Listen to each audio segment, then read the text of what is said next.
The story of Yusuf alayhi salam can be broken up into 12 parts.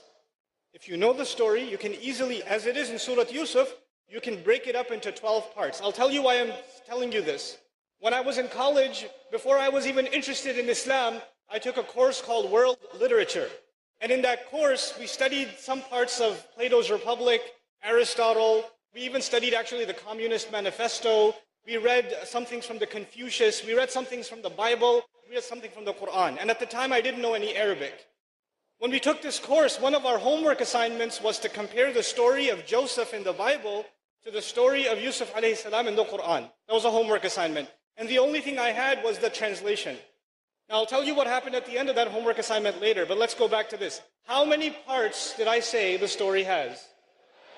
What surah number is it? Anyone know? 12. Surah number 12 has 12 parts. Interestingly. Anyway, here's the first part. Yusuf alayhi salam sees a dream. The second part, his brothers make a plan against him. The third part, and by the way, the plan succeeds and he's taken away from his family. You know what happens.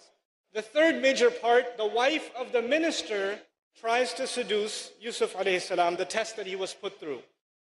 So the first part was the dream, the second was the brothers, the third was the wife of the minister, the fourth one was when she called the ladies.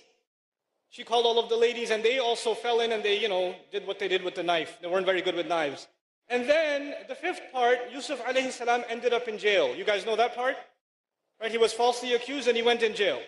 The sixth part is when the king had a dream and he couldn't figure out what the dream means. What kind of animal did he see in the dream? Call it out loud. Huh? A cow. Very good. That's a very loud cow over there. Okay. Now, the seventh part is that the dream that he had gets interpreted by Yusuf alayhi salam. So he doesn't know what to do with the dream. They send for Yusuf alayhi salam. He interprets the dream. The eighth part is Yusuf alayhi salam is released from prison. He gets out of prison. The ninth part is the women, remember those ladies with the knives? They confess. They admit that they did something wrong. The 10th part, the wife of the minister also confesses.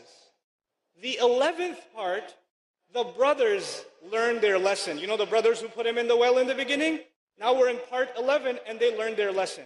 Final part, part 12, the dream of Yusuf alayhi salam gets interpreted. Finally, he knows what the ta'wil of the ru'ya was. The interpretation of the dream was. Okay, how many parts did I say again? 12. Now listen carefully. Part 1, he sees a dream. Part 12, the dream gets interpreted. Part 2, the brothers make a scheme against him. Part 11, backwards, the brothers learn their lesson and they ask for forgiveness. Part 3, the wife of the minister tries to scheme against Yusuf. Part 10, going backwards, the wife confesses that she was wrong. Part 4, the ladies tried to seduce or say something about Yusuf alayhi salam.